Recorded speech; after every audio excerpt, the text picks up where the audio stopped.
ఆచి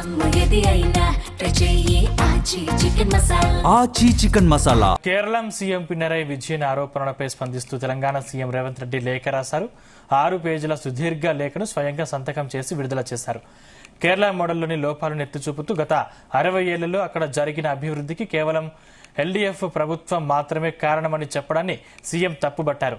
తెలంగాణలో కేవలం 28 నెలల్లో సాధించిన సమగ్ర, సమ్మిళిత, సంపూర్ణ ప్రగతిని లేఖలో స్పష్టంగా వెల్లడించారు. కేరళలో 120 నెలలుగా ఉన్న ప్రభుత్వంతో 28 నెలలు అధికారంలో ఉన్న తెలంగాణ ప్రభుత్వంలో పోల్చడం సరికాదన్నారు.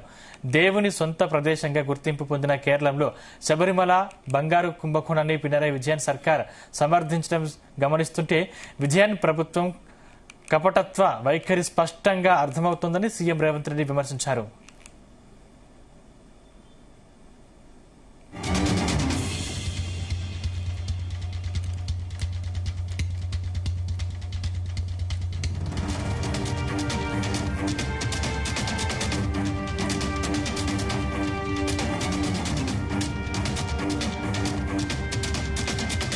ఇంకా సీఎం రేవంత్ రెడ్డి లేఖకు సంబంధించిన మరిన్ని డీటెయిల్స్ మా ప్రతినిధి వేణుగోపాల్ అందిస్తారు. వేణుగోపాల్, సీఎం పినరయి విజయన్ అసంబద్ధ ఆరోపణలపై తెలంగాణ ముఖ్యమంత్రి రేవంత్ రెడ్డి ఘాటుగా లిఖితపూర్వకంగా ఖండిస్తూ వాస్తవాలను అధికారిక గణాంకాలతో తిప్పికొట్టడం జరిగింది. ఇక ఏదైతే కేరళ సీఎం పినరయి విజయన్ చేసినటువంటి వ్యాఖ్యలకు కౌంటర్ గా తెలంగాణ సీఎం రేవంత్ రెడ్డి 6 పేజీల సుదీర్ఘ లేఖను స్వయంగా సంతకం చేసి విడుదల చేయడం జరిగింది. కేరళ అభివృద్ధి మోడల్లోనూ లోపాలను ఎత్తి చూపుతూ గత 60 ఏళ్లలో జరిగిన అక్కడి అభివృద్ధికి పినరయి విజయన్ ఎల్డీఎఫ్ ప్రభుత్వం మాత్రమే కారణమని చెప్పడాన్ని సీఎం రేవంత్ రెడ్డి తప్పుపట్టారు. ఇక తెలంగాణలో గత 28 నెలల్లో సాధించిన సమగ్రత, సమ్మిళిత, సంపూర్ణ ప్రగతిని రేవంత్ రెడ్డి లేఖలో స్పష్టంగా వెల్లడించడం జరిగింది. ఇక తెలంగాణపై కేరళ సీఎం పినరయి విజయన్ చేసిన అసంబద్ధ ఆరోపణలకు సంబంధించి గణాంకాలన్నీ 2023-24 నాటివని, తెలంగాణలో గత బీఆర్ఎస్ ప్రభుత్వ పాలన చివరి దశకు సంబంధించినవని చెప్పి కూడా ఈ లేఖలో సీఎం రేవంత్ రెడ్డి గుర్తు చేయడం జరిగింది. ఇక తెలంగాణలో కాంగ్రెస్ పార్టీ అధికారంలోకి వచ్చి 28 నెలలు అయిందని, కేరళలో విజయన్ సర్కార్ 120 నెలలుగా అధికారంలో ఉన్నదని, 70 ఏళ్ల కేరళ ప్రస్థానంలో తెలంగాణ 28 నెలల పాలనతో పోల్చడం ఆయన వంటి సీనియర్ లీడర్ స్థాయికి తగదని కూడా ఈ లేఖలో పేర్కొనడం జరిగింది. ఇక నీతి ఆయోగ్ వారి 2023-24 ఎస్సీసీ సూచికలో కేరళ 79 పాయింట్లతో 1వ స్థానంలో నిలిచిందని కూడా విజయన్ చెప్పారు. అయితే అది కేరళలో 6 దశాబ్దాల ప్రభుత్వం సమిష్టి కృషి ఫలితం. అందులో కాంగ్రెస్ ప్రభుత్వం నేతృత్వంలోని యూడీఎఫ్ కృషి కూడా ఎంతగానో ఉందని చెప్పి పినరయి విజయన్ గుర్తించాలని, అదే సమయంలో తెలంగాణ 6వ స్థానంలో ఉందని ప్రస్తావించి పోల్చి చెప్పడం సరికాదని చెప్పి కూడా ఈ లేఖలో పేర్కొనడం జరిగింది. ఇక కాంగ్రెస్ నుంచి ముఖ్యమంత్రిగా సేవలు అందించిన కరుణాకరన్ ఆయన హయాంలోనే కేరళలో మౌలిక సదుపాయాలపై ప్రత్యేక దృష్టి జరిగిందని చెప్పి ఈ లేఖలో పేర్కొన్నారు. ఇక మాజీ సీఎం ఉమెన్ చాందీ హయాంలో సంక్షేమం, అభివృద్ధి వంటి అంశాలతో కేరళ ఎంతగానో అభివృద్ధి చెందిందన్నారు. ఇక కాంగ్రెస్ ముఖ్యమంత్రుల కృషిని, ఘనతలను కూడా విజయన్ తన ప్రభుత్వం గొప్పతనంగా ఆపాదించుకోవడం సబబు కాదన్నారు. ఇక విజయన్ అనుకూలంగా అంశాలను మాత్రమే ఎంచుకొని మాట్లాడి ఇక సామూహిక కృషిని తన ఖాతాలో వేసుకోవడం కూడా సరైనది కాదు అని చెప్పి కూడా పేర్కొనడం జరిగింది ఈ లేఖలో. ఇక నీతి ఆయోగ్ సంబంధించి 2023-24 గణాంకాల ప్రకారం కేరళలో పేదరిక రేటు 0.55% గాను, తెలంగాణలో 5.88% గాను ఉందని చెప్పి కేరళ ముఖ్యమంత్రి విజయన్ ఉదాహరించడంతో ఇక కేరళలో పేదరికం తక్కువ కావడానికి గతంలోని కాంగ్రెస్ ప్రభుత్వం, వామపక్ష సర్కారులు గత 60కి పైగా సంవత్సరాలుగా పాలన సాగించినటువంటి పరిపాలన ఫలితమే. అలాగే గల్ఫ్ దేశాల నుండి భారీ మొత్తంగా వచ్చిన విదేశీ మారక ద్రవ్యాలు ప్రవాహం సమిష్టి ఫలితం అని చెప్పి కూడా లేఖలో పేర్కొనడం జరిగింది. ఇక తెలంగాణ ఏర్పడి కేవలం 12 సంవత్సరాలే అయింది. అందులో దాదాపు 10 సంవత్సరాల రాష్ట్రంలో బీఆర్ఎస్, కేంద్రంలో బీజేపీ సంయుక్త సృష్టించిన ఆర్థిక విధ్వంసం కారణంగా రాష్ట్రంలో 5.88% పేదరికంగా నమోదైంది. ఇక 60 సంవత్సరాల తర్వాత కేరళలో ఏ స్థితిలో ఉన్నది అక్కడే విషయం కాదు అని చెప్పి కూడా లేఖలో పేర్కొన్నారు. కేవలం 28 నెలల్లో కాలంలోనే తెలంగాణలో ప్రజాప్రభుత్వం ఎంత మేర అభివృద్ధి చేసింది అనేది ఇక్కడ మా వాదన అని చెప్పి కూడా ఈ లేఖలో స్పష్టంగా చెప్పారు. ఇక మా ప్రభుత్వ విజయాలు ఏంటో యావత్ దేశానికి తెలుసు అని చెప్పి కూడా ఈ లేఖలో ముఖ్యమంత్రి రేవంత్ రెడ్డి పేర్కొనడం జరిగింది.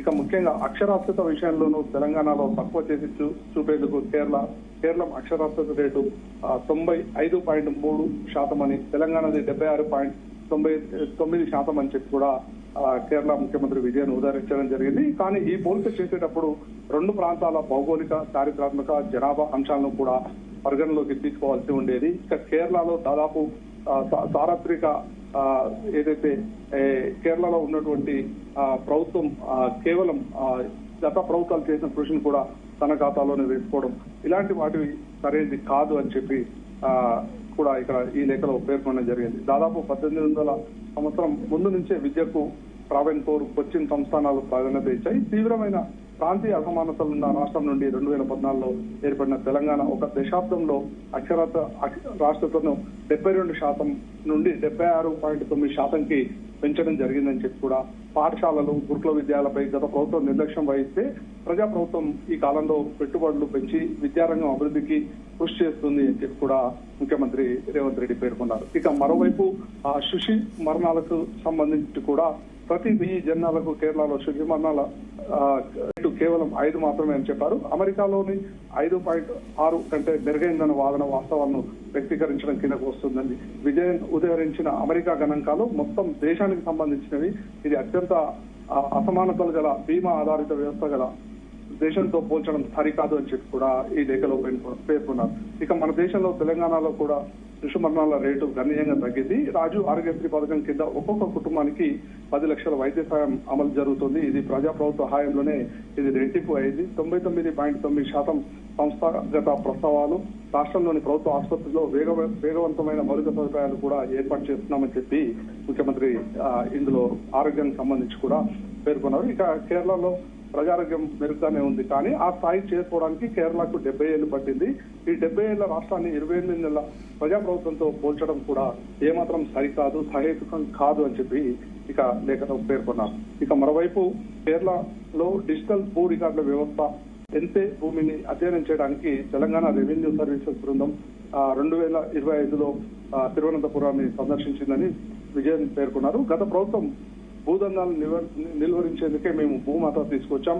అందుకోసం ప్రజాప్రభుత్వం బృందం కేరళ, సింగపూర్ అన్ని చోట్ల నుండి కూడా ఉత్తమమైన వాటిని అధ్యయనం చేసి కొత్త విషయాలు తెలుసుకోవడంలో తప్పు లేదు కదా, అందుకు ప్రజాప్రభుత్వం ప్రతినిధిగా నేను గర్వపడుతున్నానని చెప్పి కూడా రేవంత్ రెడ్డి ఈ లేఖలో పేర్కొన్నారు. ఇక అదే కాంగ్రెస్ ప్రభుత్వం నమూనాని నేర్చుకోవడం, స్వీకరించడం, అమలు చేయడం. మేము కేరళం వ్యవస్థలను ఎప్పుడు అపహాస్యం చేయలేదు, అది మా కాంగ్రెస్ ప్రభుత్వ విధానం కూడా కాదు అని చెప్పి ముఖ్యమంత్రి ఈ లేఖలో పేర్కొన్నారు. తెలంగాణ ముఖ్యమంత్రిగా నేను కేవలం మీ రాజకీయ పరిపాలన మాత్రమే విమర్శించాను, వ్యవస్థల్ని నేను ఎప్పుడూ విమర్శించలేదు అని చెప్పి కూడా ఈ లేఖలో పేర్కొనడం జరిగింది. ఇక దేవుని సొంత ప్రదేశంగా గుర్తింపు పొందిన కేరళలో శబరిమల బంగారం కుంభకోణాన్ని పినరయి విజయన్ సర్కారు సమర్థించడం గమనిస్తుంటే విజయన్ ప్రభుత్వం కపటత్వ వైఖరి స్పష్టంగా తెలుస్తోంది. ఇక సీఎం గా విజయన్ ఉన్నప్పుడు ట్రావెన్కోర్ దేవస్థానం బోర్డు నిర్వహిస్తున్న అయ్యప్ప స్వామి ఆలయంలోని బంగారం దోచుకోవడం ఆరోపణలు ఉన్నాయి. ఇక దీనికి సంబంధించి కూడా ఇటు ముఖ్యమంత్రి సరిగా విచారణ కోరలేదు. దానిపై కేంద్ర విచారణ సంస్థలు ఎటువంటి విచారణ లేకపోవడం, అలాగే బీజేపీ ఎన్డీఏ యొక్క రాష్ట్ర సంబంధం ఏంటో తెలుస్తుందని చెప్పి కూడా ఈ లేఖలో పేర్కొనడం జరిగింది. ఇక కాంగ్రెస్ బీజేపీ బి టీం అని విమర్శిస్తున్నారు.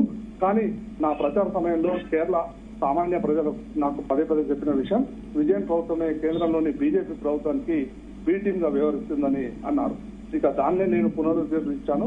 2020 కేరళ బంగారు స్మగ్లింగ్ కేసులో తిరువనంతపురం విమానాశ్రయంలో దౌత్యవేత్తల బ్యాగుల నుండి 30 కిలోల బంగారం స్వాధీనం చేసుకున్న విషయం కూడా ఈ సందర్భంగా ముఖ్యమంత్రి రేవంత్ రెడ్డి ఈ లేఖలో పేర్కొనడం జరిగింది. ఇక మొత్తంగా చూసుకుంటే ఏదైతే గత ప్రభుత్వాలు చేసిన కృషిని కేవలం కేరళ ముఖ్యమంత్రి తన ఖాతాలో వేసుకున్నారు.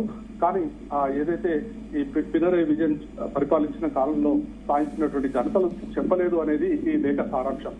ఇక తెలంగాణలో 28 నెలల ప్రజాపాలన మాత్రం కంపేర్ చేయడం సరైనది కాదు. కానీ 20 నెలల కాలంలో మేము ఉన్నటువంటి తక్కువ సమయంలోనే ఎక్కువ విజయాలు నమోదు చేస్తామని చెప్పి ఈ లేఖలో ముఖ్యమంత్రి రేవంత్ రెడ్డి చాలా స్పష్టంగా చెప్పడం జరిగింది.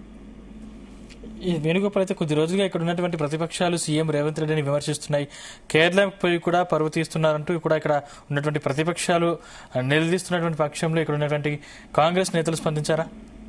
అయితే ఇప్పటికే ఏదైతే కాంగ్రెస్ ప్రభుత్వం ప్రజాపాలనగా పరిపాలన కొనసాగిస్తుందో ఇక్కడ పేర్కొన్నటువంటి అంశాలు ఏదైతే ఎన్నికల్లో హామీ ఇచ్చినటువంటి అంశాలు ఏవైతే ఉన్నాయో ఆ పథకాలు ఒక్కొక్కటిగా మేము ప్రారంభించుకుంటూ వస్తున్నాం. ఇక ఏదైతే 6 గ్యారెంటీలను అమలు చేస్తామని చెప్పి కాంగ్రెస్ ప్రభుత్వం అధికారంలోకి రావడం జరిగింది.